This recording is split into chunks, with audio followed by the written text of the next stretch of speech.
Hello, Bobby. Hi. What are you working on today? Okay, well, I have made some apple butter, and it's here in the crock pot. And it's really easy to make. So basically what you do is you take about 3 quarts of applesauce and just put it in there. And then you're going to add about 4 cups of white sugar, 2 cups of brown sugar, and then a bunch of spices, cinnamon, nutmeg, allspice, and cloves.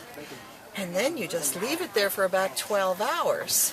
And you get a nice thick apple butter that you can put on toast or whatever. Now, back in the old days, ladies would make this in kettles over stoves, over a wood fire, or a stove. And it would boil for hours until it thickened up. But I'm using the modern method. Okay. Could I try some? Absolutely. And we're fighting the bees for it. I bet they love it. Whoop. The bees really like it. There we go. All right.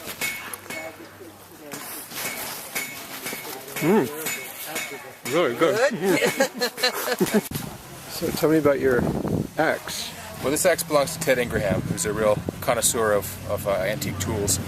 And you notice that this axe is specifically for hewing, which is what we're doing with this log behind us here. This log started as a round poplar log, and sure.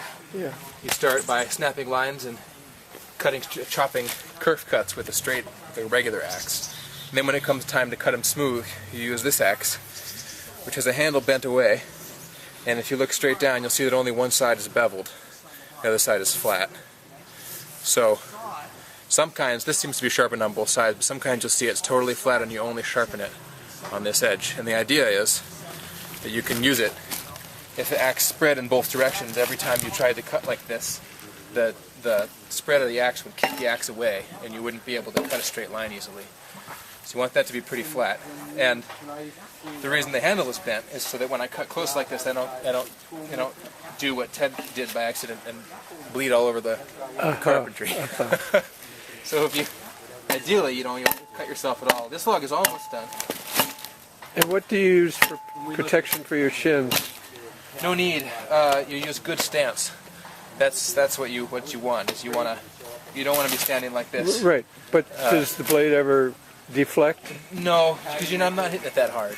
I'd have to hit it pretty hard, and I don't really want to stand behind the axe. I always want to be, even if the axe deflected like crazy, it would go back here. It wouldn't hit me. Yeah. So it's all about where I'm standing, and of course the log protects this leg. I can't chop through the log, no matter how hard not on one swing anyway.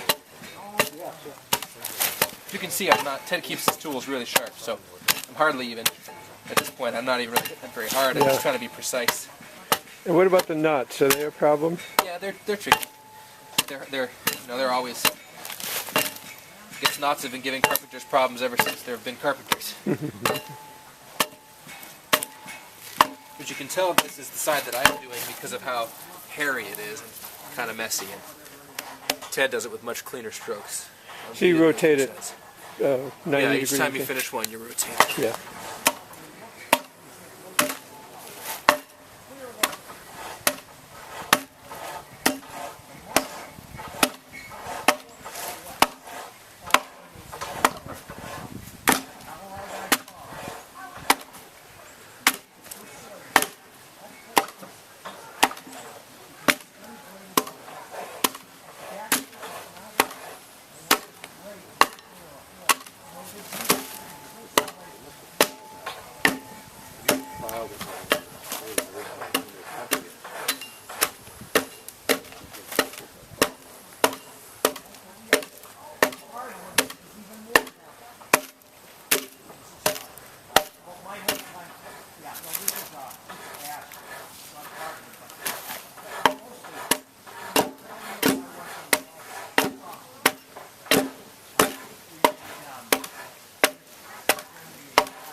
Each time the carriage goes past the saw and you want to make a 1-inch board, you pull that, it goes back and the board comes up. It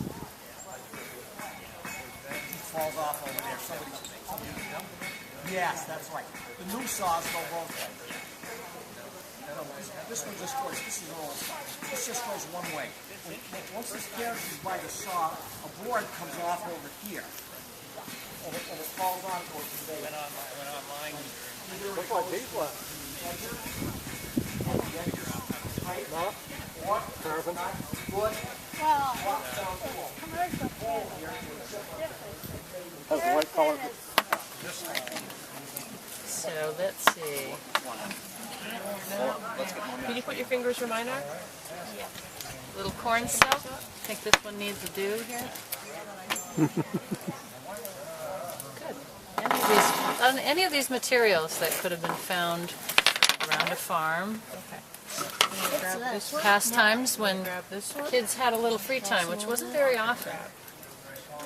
That is the corner on, see these corners are this puzzle. So this is what it looks like all together. This one is has been stained, so it doesn't come apart very well. Ta-da!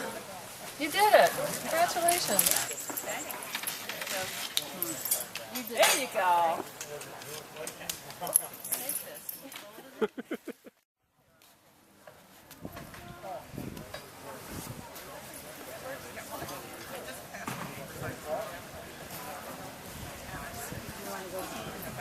Inside the building?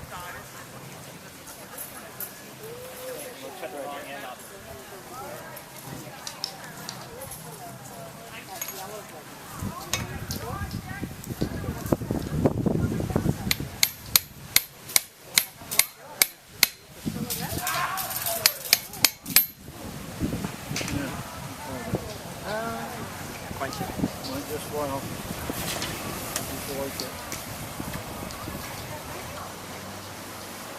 If you don't, then you heat it back up and make a tent stake out of it. Make it.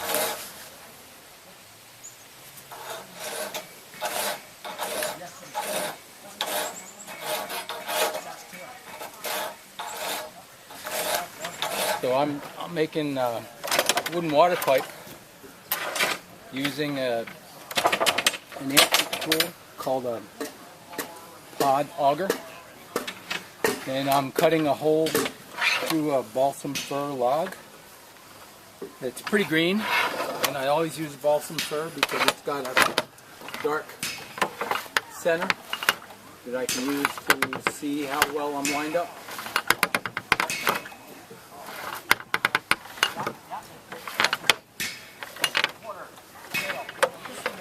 What's the length of the log?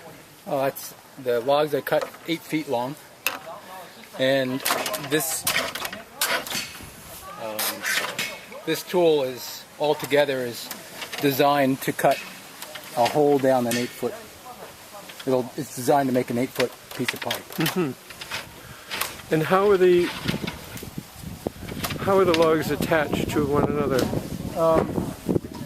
Using this nice set of matching cutters, a tapered reamer, and a sheep's head reamer. It makes a spigot end. Let's see. Spigot end would be this end that you I see.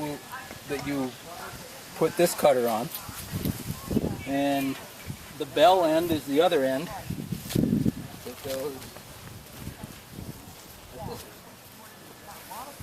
So it's this pair of tools that makes a matching set of bevels, that the bell end exactly matches the spigot end of the next one. Mm-hmm. And there they are, right there. Place to build your homestead is downhill from a year-round spring, and using gravity as your way of getting water to your house from the year-round spring, it would be a good enough improvement for your homestead to hire someone to come and put in this water line from your good year-round spring downhill to your house. And in the basement of your house, you would have an open container called a cistern, and the water would come first into the basement in the cistern, and then probably upstairs you would have a hand force pump that would bring the water up to the living part of the house. And as the water flowed out of the cistern, you could pipe it down to the barn using the same kind of pipes, and the animals could have their fill of it, their use of it from a trough, an open container that they could get to. And beyond the barn, chances are it would go back to a stream. So in plumbing the house, you could get running water to the house, and the overflow would go to the barn, and it would save an incredible amount of labor if you had animals and a household. Generally speaking, were these underground or they would be buried? Yeah, I've experimented with completing the job by putting a few together and burying them, and I've come up with the idea that they probably weren't buried more than knee deep, because if you try to dig a hole or dig a trench, once you get to a point where you're more than knee deep, either you have to try to dig with 1 foot in front of the other in the trench like this, or remove an awful lot more dirt so that you can stand with your feet side by side. And the amount of volume of earth that you have to move between working like this and working this way so that you have the leverage to shovel, just an incredible amount more volume. So they were probably buried about knee deep. And usually it was downhill from a spring, so the digging wouldn't be too bad. It would probably be Soft. yeah, probably be soft. And these pump logs would be wet all the time because they'd be always conducting water, and they'd stay wet. And in that way, they'd last quite a long time. It's when you get wet, dry, that the bacteria that decompose wood really have a chance to get going. And if it's kept wet all the time, you don't have the same bacteria. Okay. This is supposed to be a log, but they didn't give me one. And this is a carriage. And this carriage moves back and forth on this beam. And as it goes by this blade, it cuts a board off. And all the sawyer does is advance the carriage. And when this thing goes forward, it goes by the blade and takes off a board every time. If it's just a slab, it gets dumped down to the chipper. If it's a board, it keeps going. And in the modern mills today, this is all automatic. All these manual things here are all air or hydraulic. This blade right now is not a circular saw, it's a band saw. And the good part about the bandsaw is the kerf. The kerf is the amount of wood that the saw blade takes out every time it cuts. It goes from a 1/4 inch kerf on a conventional saw to 3/30 seconds on a bandsaw. Okay, my tools.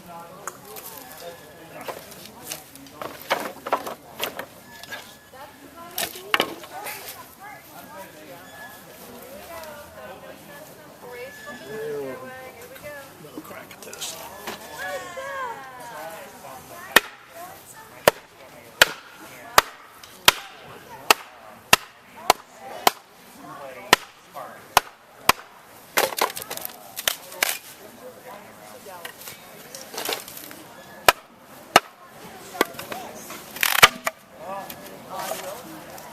What's the wood? White cedar. Straight grain white cedar. Oh, 150 years old. and so you just barely start it. You start it, and then a little pressure splits the whole thing. Yep. It has to be straight grain, no knots. It's pretty fussy. But they had plenty of it in the old days. I have to kind of hunt for it in a very serious manner now to find any at all. Usually little short lengths like this. And is that the finished product? Pretty much. This one is, yep. If Oh. it had bumps or something, I'd put it on the shaving horse and shim it down a little bit, just so they match up a little better.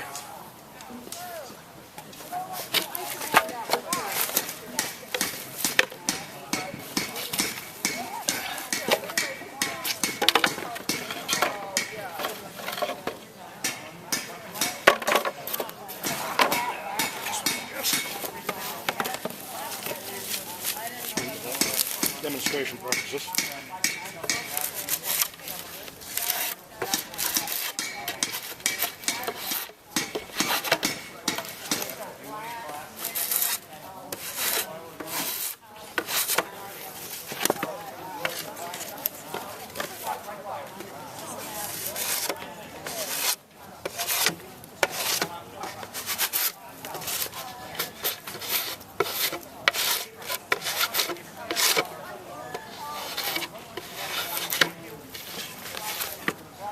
Didn't really need it, but makes it look better.